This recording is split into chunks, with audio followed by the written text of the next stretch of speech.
Welcome back to Network Africa. Zimbabwe farmers are going through a difficult time yet again in that country, as maize harvest in the country has been halved because of drought. Nearly 30,000 people in Zimbabwe have begun to receive food aid from the UN Food Aid Program. Estimate 1.5 million Zimbabweans by the aid agencies, or 16% of the population, would need food aid by March 2016. That's an awful lot. Now, John Mokwesi is a Zimbabwean journalist. He joins us live from that country. Thank you so much for making our time to speak to us on Network Africa. I remember speaking to you earlier. I asked you, how is Zimbabwe? And the first thing you told me is, Zimbabwe is hot. And I'm like, is this the aftermath, or is it the strong effect of the drought? Well, it's a heat wave that we have, but it's true. The forecast has been telling us that we have a drought. In fact, the statistics say that we need more than 1.8 million metric tons, but the forecast that we're getting from the people who have analyzed agricultural season and where we're going says that we can only manage 950,000 metric tons. That is really a serious shortage. That is like half of what we need.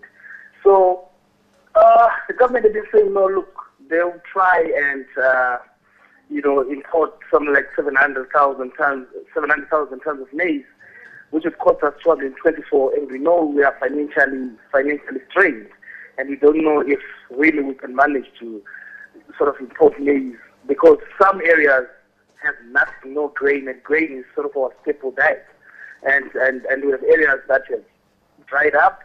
And the rain season is not promising according to the forecast of what we're getting from those who are telling us. I can imagine the suffering of some of the people in Zimbabwe, especially in rural areas. The country, that's the government, must have heard or been warned ahead of this. Were there some sort of preparations ahead of this forecast? But look, I'll give you a little bit of background. You know, besides the drought, we had a land reform that started in 2000, and we've had issues because some of the land that we have is not utilized. When you hear the president say that, no, we will try and make sure that the rural areas are well fed, there's a sense of, okay, we've had this before. We don't have that kind of money. The government is struggling to pay civil servants. We have issues with the treasury not having money. So to say that I'm really prepared for this will be something that I can't really say on terra firma. But what I can tell you is that we see a lot of hunger, especially in Matabeleland, which is south of the country. They don't get much rain, and then we have an area which is called Mashingo Province, which will need about 131,000 tons of maize. All these areas, there's already suffering, and if we're prepared, I think these guys wouldn't be complaining. But they're complaining. There's hunger already, so I don't think we're really prepared to feed the nation. So let me ask you. We likely to depend more on donors. Really, we likely to depend more on donors. 224 or 168 million, depending on who is giving you the budget, is quite steep for a country that really is going through what we're going through as an economic meltdown, if you like. Very hard, I know, but how are people coping with the situation? It's quite terrible. Let me hear your views on that.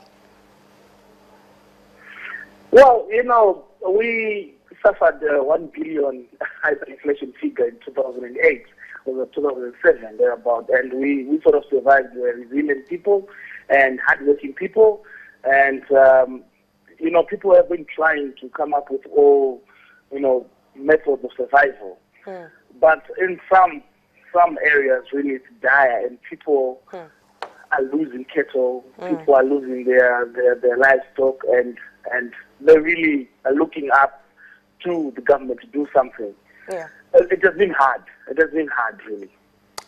Thank you so much. John Mokosi there for us from Zimbabwe. He's a journalist. Thank you so much for joining us. Very, very sad situation there in Zimbabwe. And we do know that UN aid agencies and some of the food agencies around the world would hopefully come to the rescue of Zimbabweans while this whole drought situation becomes a thing of the past. That's about it on Network Africa. But before I let you go, you know how I'd like to pose the question of the day.